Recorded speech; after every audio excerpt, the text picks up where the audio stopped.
La grande édition d'information de ce mardi 4 avril 2017.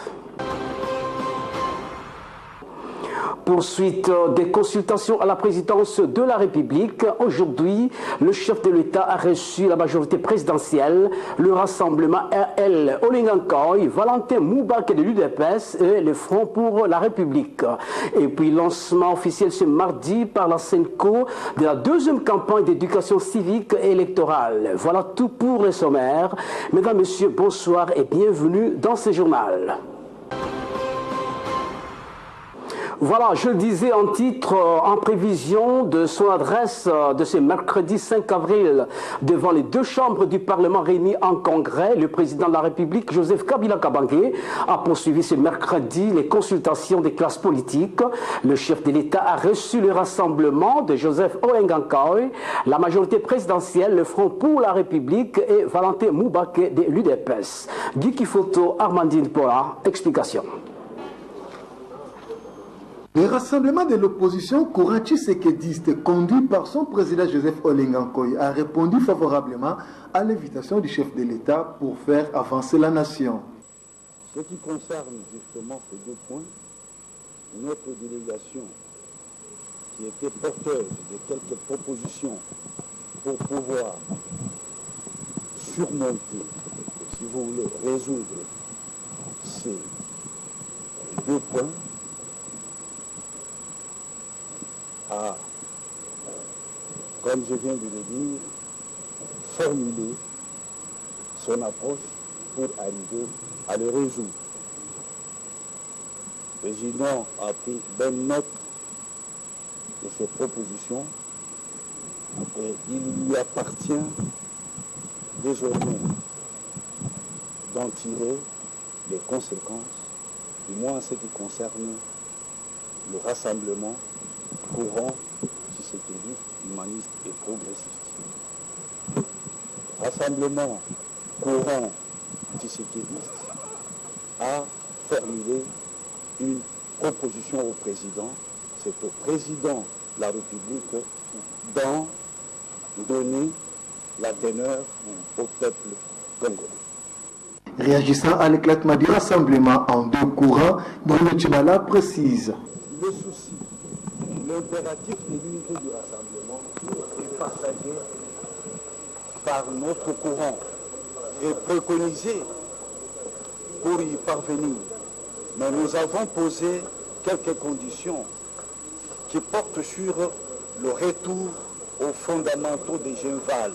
Notre peuple doit savoir qu'à Genval, nous nous sommes accordés sur deux organes. Le Conseil de sages et la coordination. Il n'a jamais été question de la présidence du rassemblement. Lorsque nous avons plaidé pour que le président Étienne Tshisekedi, d'heureuse mémoire, soit porté à la présidence du Conseil de sages, ce sont nos amis, particulièrement du G7 et de l'AR, qui s'y étaient opposés avec acharnement, en estimant que nous n'étions pas une plateforme politique et électorale pour que le président Tshisekedi en devienne président tout court. Nous avons pris acte de leur position. Il est étonnant qu'après le président et la mort, vais-je dire, du président Tshisekedi, ça soit le même qui revienne pour préconiser une réforme qui introduirait la présidence du rassemblement. Il y a anguille sur roche. Et qu'est-ce qui a été fait? C'est que le fameux président du Conseil, le fameux président du rassemblement, a une fonction de représentation, une fonction qui n'a pas de contenu, juste un porte-parole. Alors que la plénitude de pouvoirs sont conférés au président du Conseil de sages. Tel que, en cette période stratégique, cette période importante de pré-élection, c'est G7 qui est venu à l'opposition il n'y a pas une année, qui joue le rôle principal. Vous comprendrez que le compagnon d'Étienne Tshisekedi En commençant par celui qui vous parle, qui a été à ses côtés pendant 36 ans, ne pouvait pas accepter une telle supercherie. Et c'est pour cela que nous avons rejeté la réforme inopportune opérée par les amis pour des raisons d'ambition inavouée. Le Front républicain pour le respect de la Constitution, représenté par l'honorable Fidel Babala, s'est dit non partant quant au gouvernement à mettre en place. Toutefois, il revendique la présidence du Conseil national de suivi de l'accord. Réitérer notre volonté de ne pas participer au gouvernement, mise en place à l'issue de la signature probable pour l'arrangement particulier. Et nous avons dit au chef de l'État que c'est une question qui devrait être réglée entre la majorité et le gouvernement. Ça ne nous concerne pas. En ce qui concerne la deuxième question, la présidence du CNSA, nous avons dit au chef de l'État, ce que nous avons dit aux évêques, que sur cette question, le Front pour le respect de la Constitution a reposé le problème de la disponibilité de cette responsabilité au niveau du bureau du CNSA. Pourquoi? Tout simplement parce qu'au 31 décembre 2016, quand il s'est agi de signer cet accord, il y avait la configuration du moment qui faisait que S-Capitate, le patriot Tshisekedi a été retenu de manière consensuelle pour diriger cette instance. Le 1er février, nous avons tous fait le constat que le patriarche a eu un affaissement qu'on peut considérer en droit définitif. Cette question revient sur la table. Nous avons posé la question, nous avons réitéré notre position au niveau du chef de l'État, puisqu'il s'agit de consultation. Nous avons posé la question concernant l'ambition du Front de pouvoir diriger cette instance qui va nous conduire à des élections. La majorité présidentielle, sous la conduite de son secrétaire général, l'honorable Obeminaku, atteste son ouverture à une solution consensuelle pour la mise en œuvre de l'accord du 31 décembre. Le président de la République, qui a le pouvoir d'arbitrage, qui est le garant du bon fonctionnement des institutions de la République, s'est engagé à lever tous les points d'achoppement qui ont fait que nous ne puissions pas signer l'arrangement particulier, à savoir la nomination du Premier ministre conformément à la Constitution et à l'accord du 31 décembre, ce qui signifie que le Premier ministre viendra du Rassemblement, et l'installation du président du Conseil national de suivi, une personnalité qui devra très rapidement obtenir le quitus de toutes les composantes, parce qu'il faut un consensus de tous. Il nous semble que les services autour de la présidence de la République ont invité tout le monde. Et l'essentiel pour nous, c'est qu'en tant que majorité présidentielle, nous allons œuvrer comme on l'a fait par le passé, afin que toutes les composantes soient actives, soient sincères, soient honnêtes et participent à ce processus. Quand je dis toutes les composantes, ça signifie notamment le rassemblement. Le dernier invité à avoir répondu à l'appel du chef de l'État, Valentin Moubaké de l'UDPS, déclare être consulté par le chef de l'État en tant que personnalité. De ces faits, sa démarche n'engage aucun parti politique, moins encore un regroupement. Toutefois, il dit ne pas comprendre pourquoi le rassemblement El Félix et Lumbi, dont il fait partie, n'a pas répondu favorablement à l'invitation du président de la République. J'ai fait des propositions au chef de l'État sur ces deux points-là. Ne lui brûle pas la politesse, laissez au président de la République le soin d'apprécier. Issu du rassemblement El Félix, je crois que j'ai fini. Vous n'étiez pas là, vous a cité, il a dit que vous avez dit que Félix Tshisekedi n'a jamais été désigné par son propre ministre. Eh bien, confiance à Léon Tibala. Vous avez de la maison comment? Alors rendons-nous à présent au Parlement pour dire que les sénateurs ont, au cours de la séance plénière de ce mardi, au Sénat bien sûr, auditionné la présentation du projet de loi portant principes fondamentaux relatifs au tourisme en République démocratique du Congo. 48 heures ont été accordées au ministre Ati Kabongo pour répondre aux préoccupations soulevées par les sénateurs en rapport avec ce projet de loi. Guy Bochard-Diofé. Il s'est agi lors de la plénière de ce mardi au Sénat, primo de la présentation du projet de loi portant principes fondamentaux relatifs au tourisme. Projet venu présenté par le ministre du tutelle, Atis Kabongo. Ces projets, à en croire le ministre, permet de consolider les secteurs du tourisme se trouvant en léthargie en République démocratique du Congo. Après ce période de gloire, le tourisme devrait contribuer au trésor public, estime le ministre du tourisme. Il a si bien compris que la levée de l'option stratégique non seulement de lutter le ministère du Tourisme, sa commission ministérielle socio-culturelle, la commission économique et financière, mais a également intégré le tourisme comme un secteur devant soutenir la relance de l'économie nationale, en relevé à la crise des cours mondiaux des matières premières minérales, jusque-là le socle de l'économie de la RDC. Le tourisme congolais a connu ses heures de gloire et obtenu de grands résultats durant l'époque coloniale, notamment avec la tenue du premier congrès international du tourisme africain à Costermasville, aujourd'hui Bukavu, en 1936. Il a aussi brillé en 1976-75 pour ensuite sombrer dans une véritable léthargie liée à la crise multisectorielle, notamment institutionnelle, politique. Après la présentation de la dite loi, 48 heures était alors accordée au ministre du tutelle pour venir rencontrer les préoccupations soulevées par les sénateurs au cours de la séance plénière de ce mardi.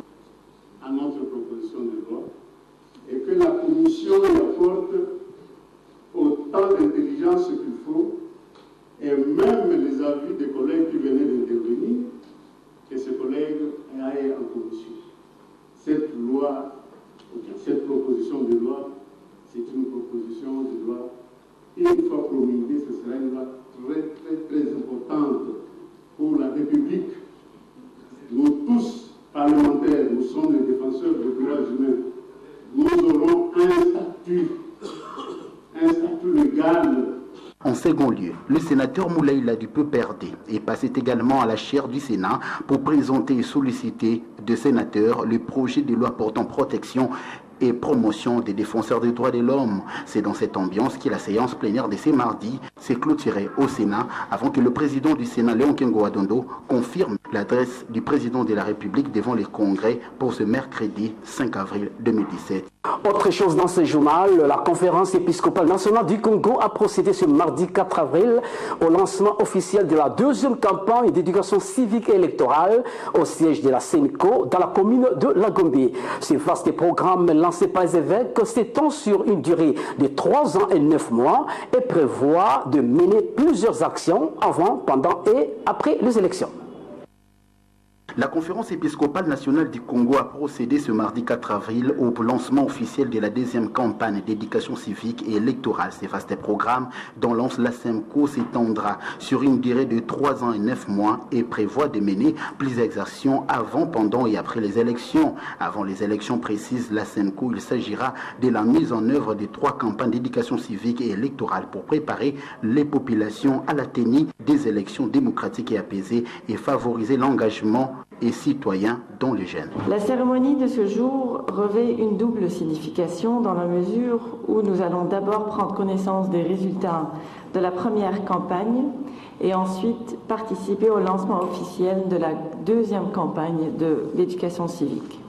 Et pendant les élections, l'objectif est de former et déployer 10 000 observateurs et indépendants lors des deuxièmes élections pour favoriser la tenue des scrutins selon les règles et contribuer à l'acceptation pacifique des résultats. Lancé ce 4 avril, la mise en œuvre de ces projets d'éducation civique et électorale de la SENCO bénéficie de son vaste réseau constitué des commissions qui opèrent dans les 47 diocèses répartis à travers les territoires nationaux congolais. Les chercheurs congolais plaident pour l'obtention des financements destinés à la recherche scientifique.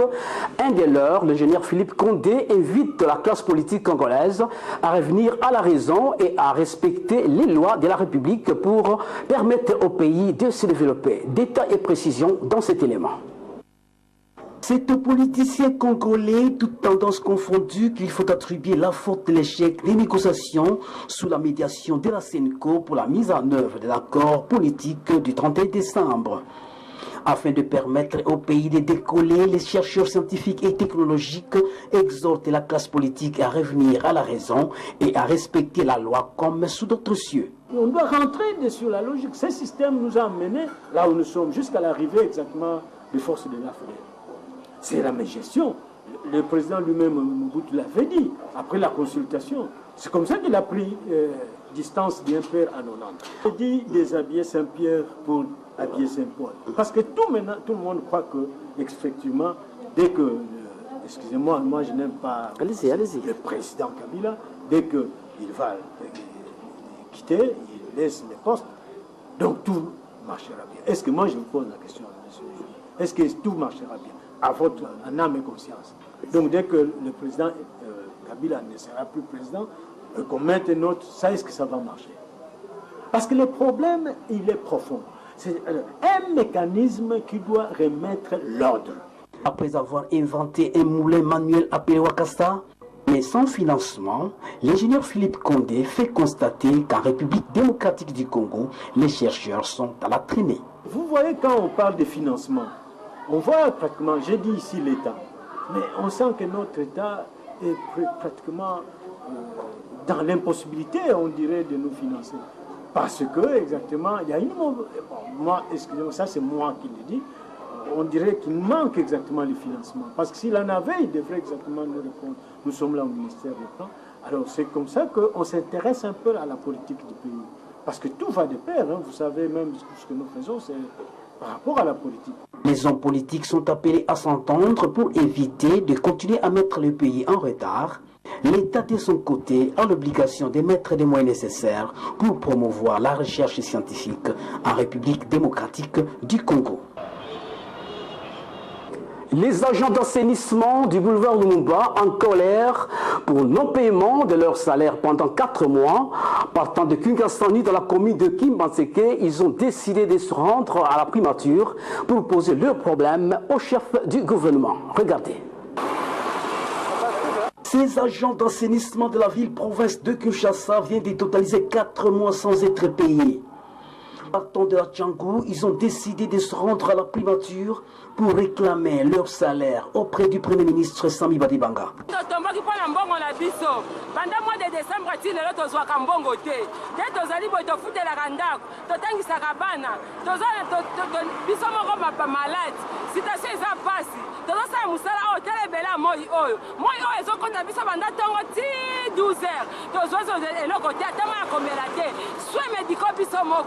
Alors pendant 4 mois, on va se foutre à biso mbongo te papa. Donc ça la nini 4 mois de foutre la ganda ku situnda kwa batu. Est-ce que bayer a kondima? Kotika biso na ndako pendant 4 mois 5 mois impayé. Naza mama bana 4. Kumbali akufa. Ndio tolo babo na sali 3 jours no la libanda place on la les até. Ouest dona bana foutre la babenga ngana bana na komotele ngana na bana libanda. Vraiment konta ayo ke la biso mawa. Ayo ke ata biso ba mama mawa. So ba ko bomba musala ngo. Opesa biso ni fiske o to sali 4 mois. Hein? Toza batu, toza la makila, toza pe na mai. Ayo ke la biso mawa vraiment. Avant de quitter Kingasani, ces agents d'assainissement ont jeté des ordures sur le boulevard Lumumba, une façon pour eux d'exprimer leur ras-le-bol pour n'avoir pas été payés pendant 4 mois. Mesdames, Messieurs, voici complètement terminé ce journal. Place à présent à Guy Bouchard-Djofé pour continuer à vous informer à travers la revue de presse. Merci de votre fidélité au programme de CNBDJ. Au revoir et à demain. Même chaîne, même heure. Merci.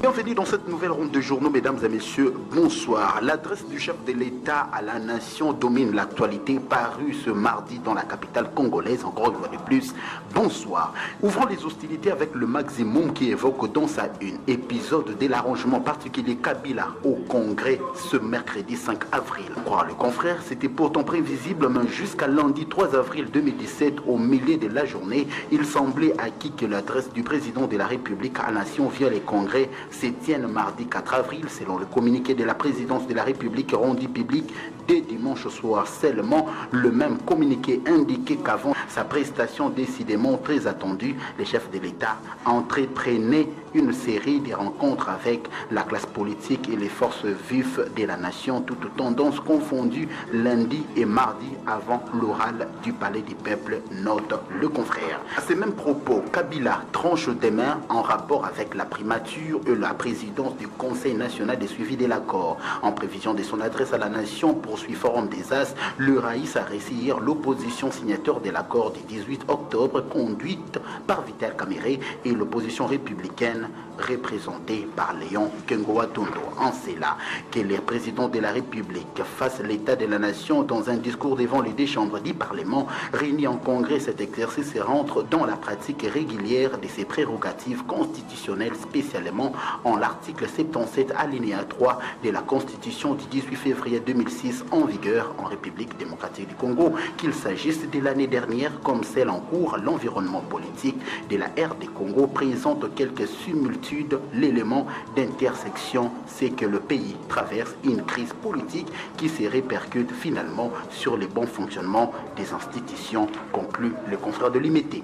Interpellé, Joseph Kabila défend sa conscience avant son adresse à la nation via les congrès, note la tempête des tropiques. Ville morte hier lundi, nouvel appel du pape François et dernière résolution du Conseil de sécurité de l'ONU sont là les signaux forts qui vont monter la pression sur les régimes au pouvoir à Kinshasa. Poursuit la consoeur, il faudra retenir dans le colonne de la consoeur que Joseph Kabila est appelé à tirer toutes les leçons et les conséquences de l'histoire pour éviter la stagnation comme celle fut le cas avec le regretté maréchal Mobutu entre 1990 et 1997, conclut la tempête des tropiques. Dans un autre registre, c'est l'impasse politique dont la prospérité parle ici de Kabila est à l'écoute désormais. Dans un autre registre, trop c'est trop, le grand Kasaï, Clément Kankou dit non aux violences. Il faudra retenir dans le même journal qu'Etienne Tshisekedi sera inhumé désormais en Mbuji-Mayi, ce que nous dit la prospérité.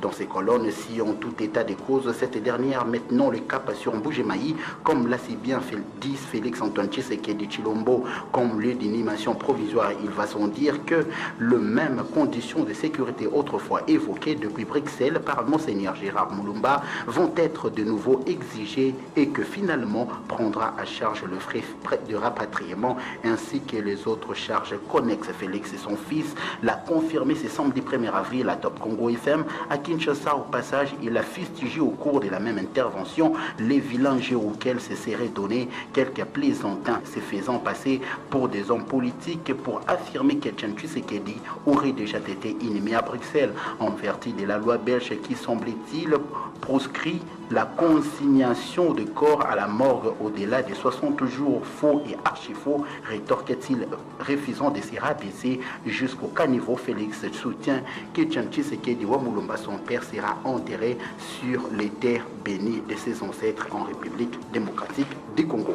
L'actualité, c'est aussi le conclave des pionniers de l'IDPS qui a eu lieu à l'arrière Kinshasa. À l'issue de ces conclaves, des cartes et des cofondateurs tenus au village venu de Mikonga. Le congrès de l'IDPS pour cela était renvoyé pour le 25 juin 2017. Nous rappelle la référence au plus. Il faudra retenir que notre pays est confronté à des tentatives de déstabilisation visant les contrôles de son leadership par les puissances étrangères. Ceci aura pour conséquence de prolonger notre dépendance et notre pauvreté pour être en mesure de défendre les intérêts supérieurs de la nation. Ainsi, menacer l'UDPS doit d'abord relever des défis de la restauration de son unité et de sa cohésion interne. En notre qualité de cadre, nous avons ce devoir de doter l'UDPS d'une direction pouvant lui permettre de parler d'une seule haute, intelligible et respectable voix. Ce leadership doit permettre de remobiliser nos membres aux quatre points du pays et de conjurer les spectres d'une implosion annoncée. Ces propos sont contenus dans la carte d'invitation que les cadres de l'Union pour la démocratie et le progrès social ont lancée aux différents membres de cette formation politique qui devraient prendre part au conclave organisé du 31 mars au 1er avril 2007 au village venu se situer au quartier Mikonga dans la commune de Lancélé sous le thème l'UDPS face à son avenir. Il s'agit de relever les grands défis qui se dressent devant le parti et pour les relever, il y a lieu de s'unir pour atteindre les bons résultats. On se quitte ici, mesdames et messieurs. Merci de votre aimable attention. Au revoir et à demain.